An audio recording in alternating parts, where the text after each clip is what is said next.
Hello everyone. Currently I am working as an agriculture field officer in Punjab national bank और इस video में मैं आपके साथ शेयर करने वाली हूँ अपनी वो रियल स्ट्रेटजी जिसने मुझे IBPS AFO प्रीलिम्स में 59 प्लस मार्क्स दिलवाए। अगर आप कंफ्यूज हैं कि कैसे शुरू करें, कौन से सब्जेक्ट पे ज़्यादा फोकस करें, मॉक टेस्ट कब से देना शुरू करें, तो ये वीडियो सिर्फ आपके लिए एक डायरेक्शन ही नहीं बल्कि पूरा गाइडेंस होगा। मैं आपको यहाँ पे कोई बुक लिस्ट नहीं बताने वाली हूँ, सिर्फ अपनी टेस्टेड रूटीन, स्मार्ट प्लानिंग और वो हैक बताऊँगी जो एक्चुअली में काम करते हैं। तो चलो शुरू करते हैं। सबसे पहले हम देखते हैं कि IBPS AFO प्रीलिम्स का एग्ज़ाम पैटर्न क्या होता है। तो इसके लिए आपको टोटल 120 मिनट्स मिलते हैं। 3 सेक्शन होते हैं, English, reasoning and quant. Her section के लिए आपको सेपरेटली 40 मिनट्स दिए जाते हैं। Negative marking 1/4। IBPS AFO prelims सिर्फ क्वालिफाइंग नेचर का होता है, मतलब इसके मार्क्स का फाइनल मेरिट लिस्ट में कोई योगदान नहीं होता। और आपको ओवरऑल कट ऑफ के साथ सेक्शनल कट ऑफ भी क्लियर करना होता है। क्या कट ऑफ रहती है वो हम आगे जाके देखेंगे। ये इसका एग्ज़ाम पैटर्न है। तीनों सेक्शन से 50 क्वेश्चंस आते हैं। रीजनिंग एंड क्वांट 50 मार्क्स के आते हैं एंड इंग्लिश 25 मार्क्स का आता है। यही एक रीज़न है जिसकी वजह से बोला जाता है कि IBPS AFO प्रीलिम्स में तो बहुत हार्ड इंग्लिश आता है या उसको क्रैक करना ईजी नहीं है। ऐसा नहीं है, इसको इसलिए हार्ड बोला जाता है क्योंकि 50 क्वेश्चंस आते हैं और मार्क्स सिर्फ 25 है। यानी आप 2 क्वेश्चन सही करोगे तब आपको जाके 1 मार्क मिलेगा, जबकि बाकी 2 सेक्शन में ऐसा है कि आपने 1 क्वेश्चन सही कर दिया तो भी आपको 1 मार्क मिलेगा। तो इस वजह से इंग्लिश थोड़ा हार्ड हो जाता है। तो टोटल आपके पास 150 क्वेश्चन होंगे एंड मार्क्स 125। टोटल मिनट्स आपको 120 मिलते हैं। यानी आपकी अच्छी खासी स्पीड होनी चाहिए, लेकिन स्पीड के साथ साथ में एक्यूरेसी भी मेंटेन रखनी है। ये मेरा स्कोर कार्ड है जिसमें हम देखते हैं कि कट ऑफ क्या थी 2024 में। तो रीजनिंग के लिए 1 नंबर कट ऑफ गई थी सिर्फ, क्योंकि रीजनिंग का पेपर काफ़ी हार्ड आया था पिछले साल। इंग्लिश 5 नंबर क्योंकि इंग्लिश का पेपर इजी था एंड क्वांट के लिए 3 नंबर। लेकिन ओवरऑल कट ऑफ गई है 51 मार्क्स, जो कि बिल्कुल अनएक्सपेक्टेड थी। सेक्शनल कट ऑफ इतनी कम और ओवरऑल कट ऑफ 51 मार्क्स, ऐसा IBPS ने अभी तक हिस्ट्री में नहीं किया था कि इतनी हाई कट ऑफ जाए प्री में, लेकिन इस बार गई है तो आगे भी जा सकती है। तो आपको उसी हिसाब से तैयारी करनी है। कट ऑफ देख के बिल्कुल प्रिपरेशन ना करें, अपना बेस्ट देने की कोशिश करें। जितने आपसे हो सके उतने ज़्यादा नंबर लाने की कोशिश करें, क्योंकि कट ऑफ देख के अगर आप तैयारी करेंगे तो फिर मुश्किल हो जाएगा। देन सबसे पहले बात करते हैं रीजनिंग की। रीजनिंग में ऐसा है, हाफ पोर्शन ऑलमोस्ट जो होता है वो पजल और सिटिंग अरेंजमेंट ले जाते हैं। यानी कि सबसे इंपॉर्टेंट टॉपिक इसमें माना जाता है पजल सिटिंग अरेंजमेंट। ये वाला पोर्शन आपका होना चाहिए, बिल्कुल स्ट्रॉन्ग होना चाहिए। ऐसा बिल्कुल नहीं चलेगा कि आपने पजल छोड़ दिया है। सबसे हार्ड भी यही होता है, लेकिन एक बार जो आपको ट्रिक आ गई ना पजल सॉल्व करने की, तो उसके बाद में आपको कोई नहीं रोक सकता। देन अगर आप बेसिक लेवल से शुरू करना चाहते हैं कि आपने अभी भी रीजनिंग पढ़ना शुरू किया है, तो अगर आपको देखना है कि कौन से टॉपिक से स्टार्ट करें, तो उसके लिए आप शुरू कर सकते हो inequality, direction sense, alpha numeric series, order and ranking. ये 4 बिल्कुल ईजी टॉपिक्स हैं रीजनिंग के और इनसे क्वेश्चंस भी पूछे जाते हैं, स्कोरिंग है ये बिल्कुल। ब्लड रिलेशन क्या है, टॉपिक ऐसा है जो पढ़ने में इजी पड़ता है, लेकिन आजकल इससे क्वेश्चंस ऐसे पूछे जाने लगे हैं जो फंस जाते हैं कहीं ना कहीं। तो हम इस पर रिलाई नहीं कर सकते कि ये वाले मेरे से हो ही जाएगा, क्योंकि इस साल जो ब्लड रिलेशन का क्वेश्चन आया था वो ऑलमोस्ट स्टूडेंट से बना ही नहीं था, आ ही नहीं रहा था उसका आंसर कि कैसे निकलेगा ये, जबकि ब्लड रिलेशन टॉपिक बहुत ईजी देखने को मिलता है। देन अगर पजल्स के बाद में कोई सबसे इंपॉर्टेंट टॉपिक हम बात करें तो वो है सिलोगिज्म। सिलोगिज्म से 4 से 5 नंबर के क्वेश्चन पूछे जाते हैं और इतना हार्ड भी नहीं है सिलोगिज्म। तो ये स्कोरिंग है, वेटेज लेके जाता है अच्छा खासा, तो इसको बिल्कुल आपके अंगुलियों पे सिलोगिज्म आपके पास होना चाहिए। जब आपके सारे टॉपिक्स हो जाएं, जब आप बेसिक तैयार कर लो, तो पजल्स पे ध्यान देना है। ये सारे टॉपिक ऐसे हैं बाकी जो एक बार आपने प्रैक्टिस कर लिए तो आपसे होने में आ जाएंगे, लेकिन पजल्स ऐसी चीज़ है जिसकी आपको रेगुलर प्रैक्टिस करनी पड़ेगी। तो रोज़ आप आधा घंटा या 1 घंटा पजल्स को दीजिए, सॉल्व कीजिए, उससे आपकी प्रैक्टिस आएगी। और स्पीड बढ़ाने की ज़रूरत है पजल में, क्योंकि अगर पजल में एक बार फंस गए तो फंस ही जाओगे। तो स्पीड बढ़ाने की ज़रूरत है। दूसरा, पेपर कैसे अटेम्प्ट करना है आपको रीजनिंग का, तो जो आपके सबसे स्ट्रॉन्ग वाले टॉपिक हैं उनको आपको पहले लेना है। यानी रीजनिंग का पेपर जैसे ही आपके सामने आए और पजल का क्वेश्चन सबसे पहले आ गया, तो पजल वाले क्वेश्चंस को छोड़ के आपको पहले वो क्वेश्चन अटेम्प्ट करके आने हैं जो आपके स्ट्रॉन्ग पॉइंट है। जैसे इनइक्विलिटी का क्वेश्चन आप उसमें ढूंढोगे कि कहाँ है, वो पहले सॉल्व करो। डायरेक्शन सेंस का करो। इस टाइप से जो जो ईजी क्वेश्चंस हैं वो पहले एक बार घूम के आइए पूरे पेपर में और उनको सॉल्व करके आइए। देन आप पजल्स पे शिफ्ट होइए या जो आपके लेंदी क्वेश्चंस है उन पे शिफ्ट होइए। इससे क्या होगा, एक नंबर ऑफ क्वेश्चंस जब आप कर लोगे ना तो आपको ऐसा लगेगा कि हाँ मैंने कुछ कर लिया है, आप में कॉन्फिडेंस भी आएगा और एक अच्छा खासा आपका स्कोर बिल्ट हो जाएगा सेक्शनल कट ऑफ निकालने के लिए। फिर आप ओवरऑल कट ऑफ के बारे में इसमें सोच सकते हो।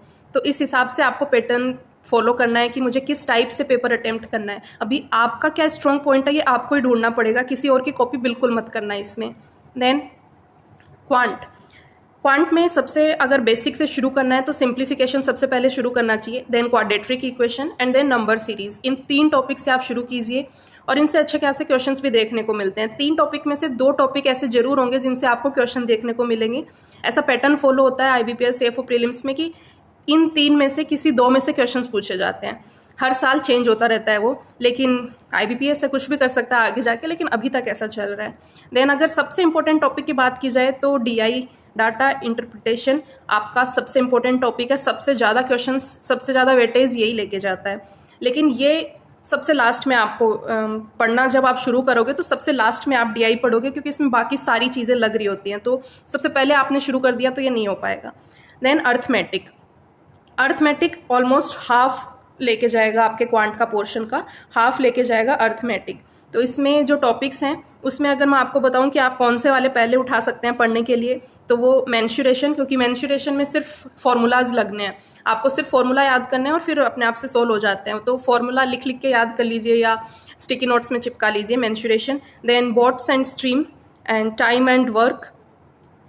उसके बाद में अगर हम देखें तो एवरेज, मिक्सचर एंड एलिगेशन, इनसे आप शुरू कर सकते हैं। फिर आप शिफ्ट हो सकते हैं SI एंड CI पे एंड प्रॉफिट लॉस पे, परसेंटेज पे। ये थोड़े हार्ड वाली साइड में चले जाते हैं, एडवांस लेवल के हो जाते हैं।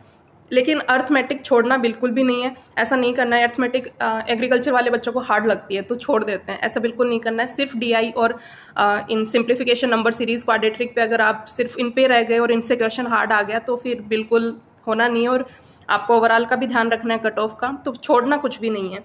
अभी वो दिन गए कि प्री के लिए सिर्फ सेलेक्टिव टॉपिक हमने पढ़ लिए और हो गया, वो नहीं होगा क्योंकि हाई कट ऑफ जा रही है। हमें पता नहीं है कितनी कट ऑफ जाएगी कितनी नहीं जाएगी, तो सब कुछ करना पड़ेगा। सबसे पहले आप शुरू बस इजी वाले से कर सकते हैं, लेकिन पढ़ना सब कुछ है।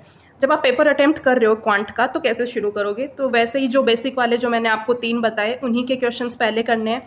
फिर अर्थमेटिक में आप अपना देख लीजिएगा, जब आप सोल्व करोगे तो आपको पता चलेगा कौन से टॉपिक्स आपको ज़्यादा आ रहे हैं, उसका क्वेश्चन पहले आप सोल्व करो, या जो लेंदी नहीं लग रहा है उसका करो और लास्ट में DI पे शिफ्ट हो जाओ। इस तरीके से करो। ये मेरा पैटर्न था। आप अपना स्ट्रॉन्ग वाला देख लीजिएगा कि आपको कौन सा टॉपिक ज़्यादा आ रहा है, उसी से शुरू करना है, फंसना नहीं है बिल्कुल बीच में।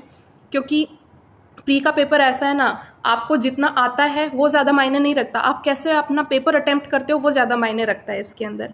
फिर हम बात करेंगे इंग्लिश की। तो इंग्लिश के लिए RC सबसे इंपॉर्टेंट टॉपिक है। हाफ यही ले जाता है RC वाला टॉपिक, क्योंकि 2 RC पूछी जाएंगी। 10-10 क्वेश्चन अगर पूछे गए, 1 से 10, 1 से 8 क्वेश्चन पूछे जाते हैं, तो 18 क्वेश्चन हो जाएंगे 9 नंबर के। तो सेक्शनल कट ऑफ के लिए तो सिर्फ RC भी बिल्कुल आपका लेके चल सकते हो आप। इसके लिए आपको क्या करना है, द हिंदू का एडिटोरियल लगाना है। इसके लिए आप डॉक्टर अनुभव गोस्वामी सर हैं, उनकी क्लासेज ले सकते हो, वो अच्छा द हिंदू एडिटोरियल करवाते हैं। वोकेब पे ध्यान दे सकते हो। फिर इसके बाद में ग्रामर वाले जो टॉपिक हैं उनको आपको अच्छे से कवर करना है। पूरा ग्रामर आप जब अच्छे से कवर कर लोगे तो ये बाकी जितने भी टॉपिक्स हैं, para jumbles, error detection, sentence improvement, fill in the blank, सब कुछ ग्रामर के बेस पे हो सकता है।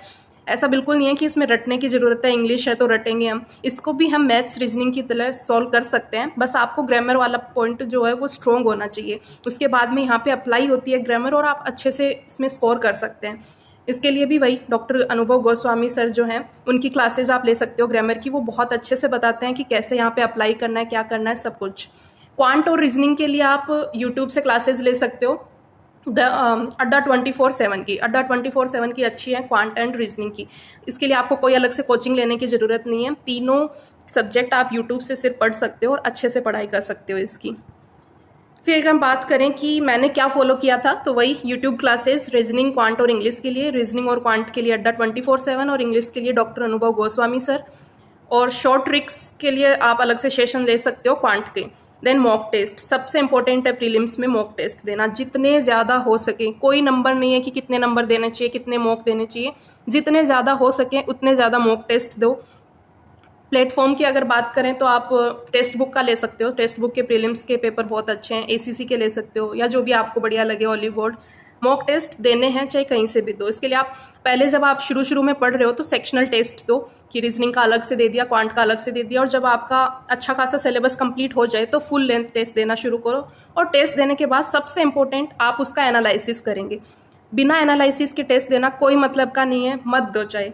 एंड नो बुक्स यूज्ड, मैंने कोई इसके अलावा बुक यूज़ नहीं की थी। सिर्फ प्रैक्टिस प्रैक्टिस प्रैक्टिस। प्रीलिम्स सिर्फ प्रैक्टिस के बारे में है। जब आपका फाउंडेशन क्लियर हो जाए, बेसिक स्ट्रॉन्ग हो जाए, उसके बाद में आप प्रैक्टिस शुरू करो। उसके बाद में सोचो मेरे को स्पीड बढ़ानी है, एक्यूरेसी बढ़ानी है, लेकिन सबसे पहले आपका फाउंडेशन अच्छा होना चाहिए। उसके बाद में हम बात करते हैं tips to clear IBPS AFO prelims. तो अभी मैंने बोला make mocks your best friend.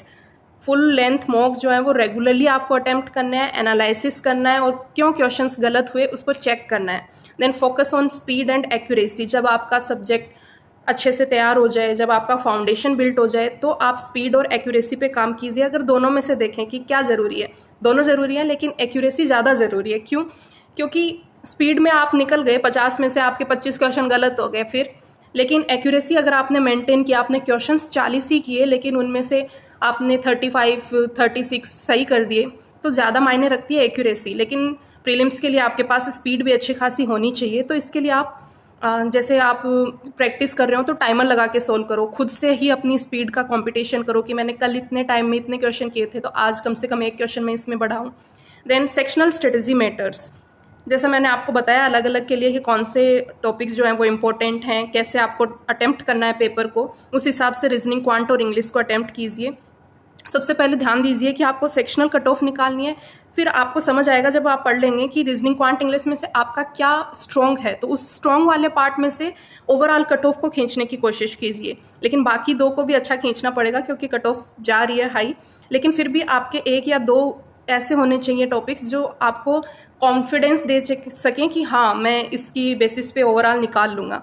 ज़्यादातर बच्चों का ये रीजनिंग होता है, लेकिन पिछले कुछ सालों का ऐसा पैटर्न है कि रीजनिंग हार्ड आता जा रहा है हर एग्ज़ाम में। तो सिर्फ रीजनिंग पे प्लीज़ रिलाय मत करना, क्वांट या इंग्लिश को साथ में लेके चलना। एक और होना चाहिए आपके पास सब्जेक्ट रीजनिंग के साथ जो आपको ओवरऑल कट ऑफ निकालने में मदद कर सके। देन इसके बाद में अगर टिप देखें तो practice is greater than theory. Theory सिर्फ पढ़ने से कुछ नहीं होगा, प्रैक्टिस करो। जितना ज़्यादा प्रैक्टिस उतना ज़्यादा अच्छा प्रीलिम्स। ऐसा कर सकते हैं आप, मॉक जब दे रहे हो तो आपका जिस पैटर्न का क्वेश्चन गलत हुआ है उसके थोड़े शॉर्ट नोट बना लो। जैसे आपने क्वांट में कोई क्वेश्चन गलत किया है तो उसका आप नोट कर लीजिए कि ये क्वेश्चन गलत हुआ, इस पैटर्न का क्वेश्चन गलत हुआ और क्यों गलत हुआ है, ताकि अगली बार जब आप टेस्ट दो तो उससे पहले उसे देख लो और आपको पता चले कि मैंने क्या गलत किया था, और आगे से आप ध्यान रखो कि ये सेम गलती ना हो। डाउट्स आपको पूरे क्लियर करने हैं कि टेस्ट में जो गलत हुआ था वो अगर आपको नहीं समझ में आ रहा है तो बहुत सारे आपको प्लेटफॉर्म मिल जाएंगे आजकल इंटरनेट पे, वहाँ से आप अपना सॉल्व कर लीजिए। ChatGPT का यूज़ कर लीजिए। Then stick to your strengths. जो आपके स्ट्रेंथ वाले टॉपिक हैं उनके ऊपर स्टिक रहिए, उनको बिल्कुल छोड़िए मत और स्ट्रॉन्ग कीजिए उनको, ताकि आप अपनी कट ऑफ को सेफली क्लियर कर पाएँ। और दूसरों से बिल्कुल कॉपी नहीं करना है। किसी का कोई टॉपिक स्ट्रॉन्ग होगा, किसी का कोई टॉपिक स्ट्रॉन्ग होगा, तो अपनी खुद की सीक्वेंस बनाइए कि मुझे कैसे पेपर अटेम्प्ट करना है। बिल्कुल ये नहीं करना है कि ये आपका कोई दोस्त है कि इसने तो ऐसे ऐसे स्ट्रेटजी बनाई है पेपर अटेम्प्ट करने की, मैं भी इसको कॉपी कर लेता हूँ। ये नहीं हो सकता है, उसका कोई और टॉपिक स्ट्रॉन्ग रहा हो और आपका कोई और टॉपिक स्ट्रॉन्ग रहा हो, तो खुद की एक स्ट्रेटजी बनाइए। जब आप मॉक्स देना शुरू कर देंगे, 5-6 मॉक दे लेंगे, तो आपको समझ आने लगेगा कि आपका क्या स्ट्रॉन्ग है क्या वीक है, और जो वीक वाला एरिया है उसके क्वेश्चंस को भी स्ट्रॉन्ग बनाने की कोशिश कीजिए। देन कंसिस्टेंसीज़ की, रोज़ पढ़िए, थोड़ा थोड़ा पढ़िए और रिवीजन करते रहिए। आप ऐसा कर सकते हैं कि अभी तो बहुत टाइम है, अगर मेंस और प्रीलिम्स के लिए टाइम ज़्यादा है तो आप ऐसा कर सकते हैं हर संडे को प्रीलिम्स का एक टेस्ट दे लीजिए, फुल वाला, फुल जो सिलेबस का आता है, और उसको एनालिसिस कर लीजिए। और जब आपकी एग्ज़ाम पास में आ जाए, जब प्रीलिम्स को कुछ ही टाइम बचे, तो हफ्ते में 3-4 बार टेस्ट देना शुरू कर दीजिए। एंड प्रीलिम्स के एक वीक पहले अच्छे से पूरा सब कुछ रिवाइज़ करके और रोज़ टेस्ट देना शुरू कर दीजिएगा।